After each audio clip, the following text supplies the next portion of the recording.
موسیٰ علیہ السلام کے زمانے میں لکھی گئی ہیں، تو سوال یہ اٹھتا ہے کہ کس طریقے سے یہ کتابیں لکھی گئی ہیں۔ تحقیق کرنے والے یہ بتاتے ہیں کہ اولڈ ٹیسٹمنٹ کی کتاب ہو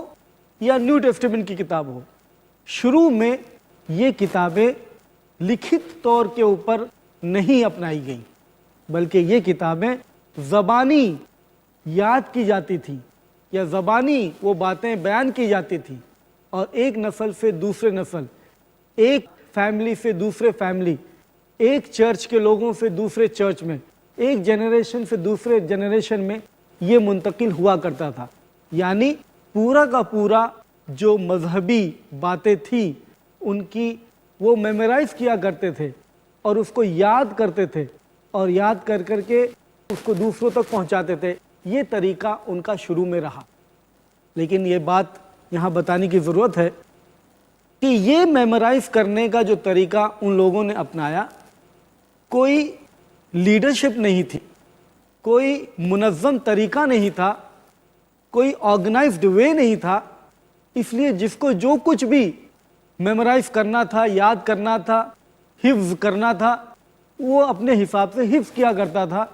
اور جس کو وہ مذہبی سمجھتا تھا، جس کو معتبر سمجھتا تھا، اپنے حساب سے اسی کو وہ میمورائز کرتا تھا اور اسی کو وہ دوسروں تک پہنچاتا تھا۔ کوئی آرگنائزڈ وے نہیں تھا، منظم طریقہ نہیں تھا، اس لیے جو کچھ بھی جس کو پہنچانا ہوتا تھا وہ پہنچاتا تھا۔ اور اس میں ظاہر بات ہے موسیٰ علیہ السلام کے بارے میں اگر کوئی کچھ بولنا چاہ رہا ہے اور وہ یاد کرتا ہے تو ٹھیک،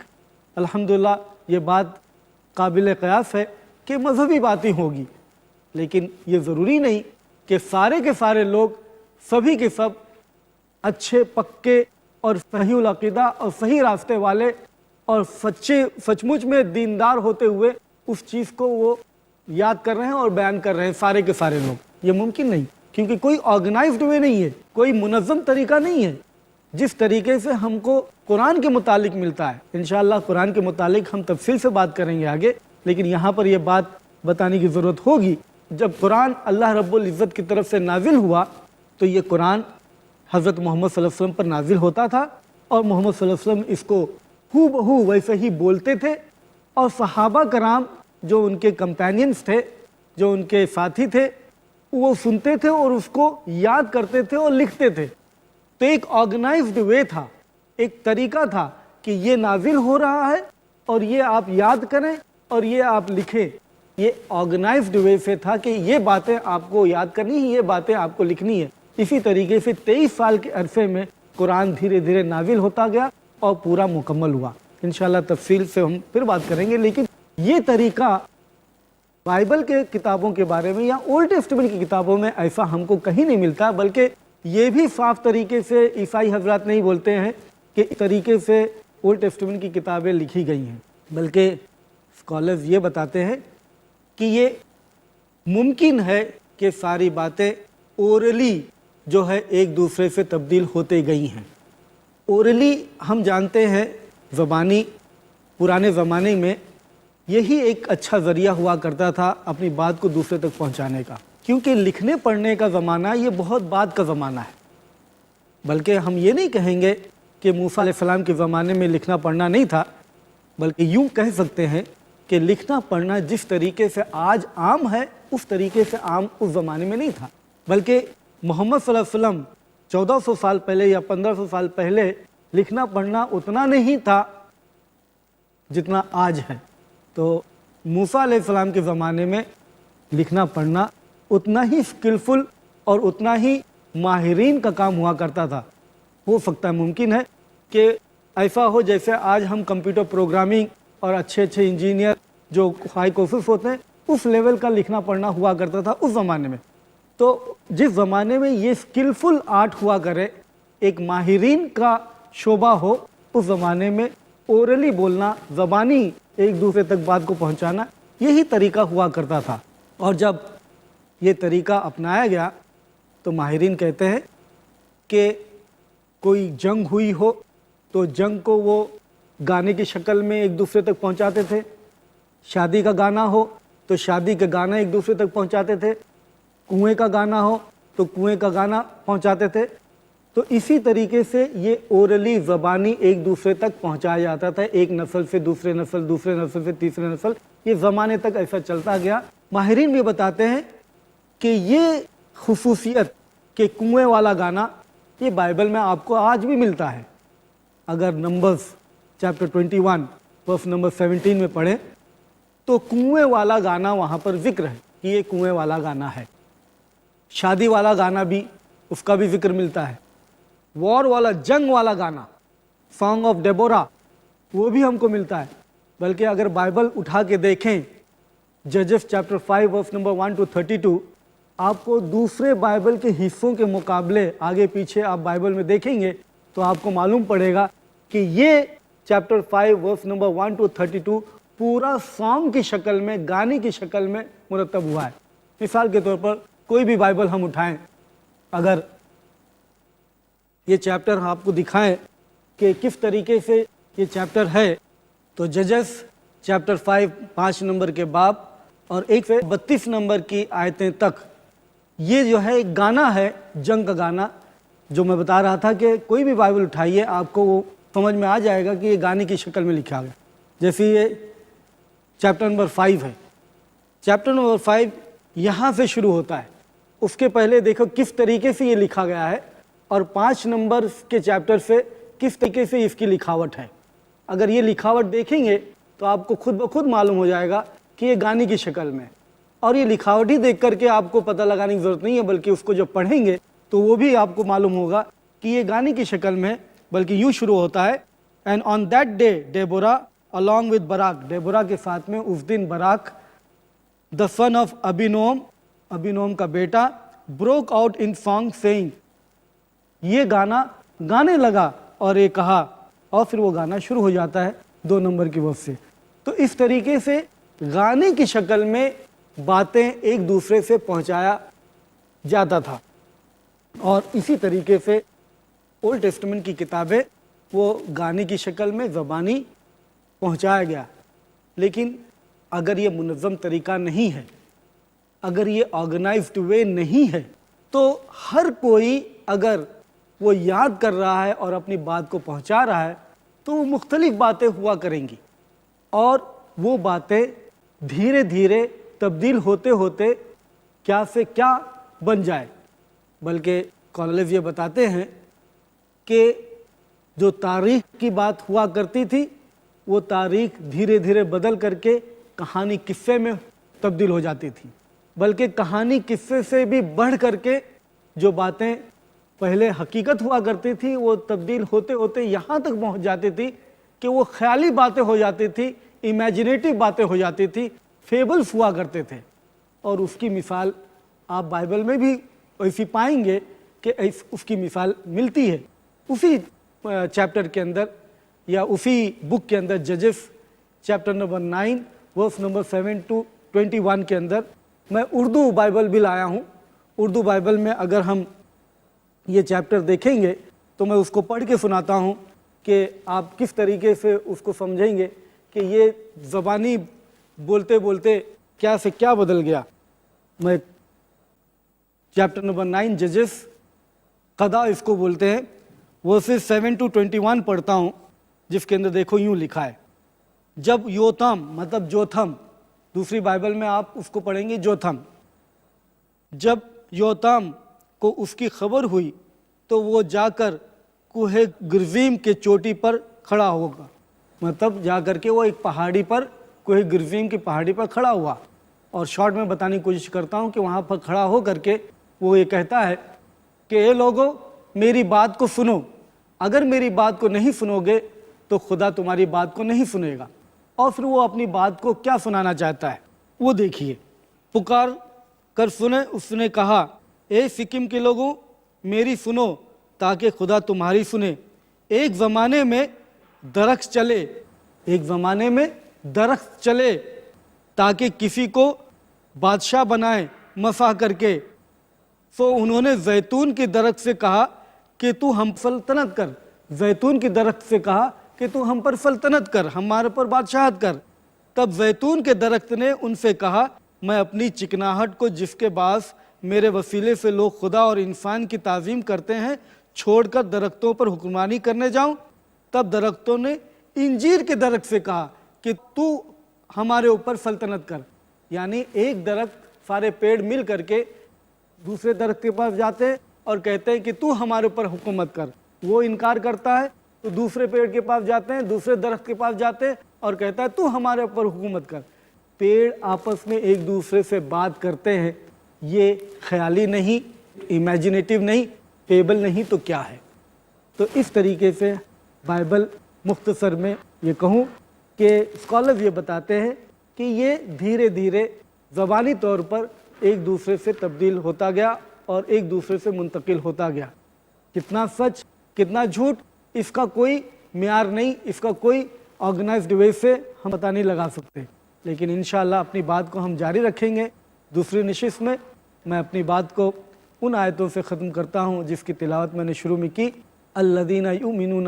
بما انزل الیک وما انزل من قبلک وبالآخرۃ ھم یوقنون, کہ ہم وہ مومن ہیں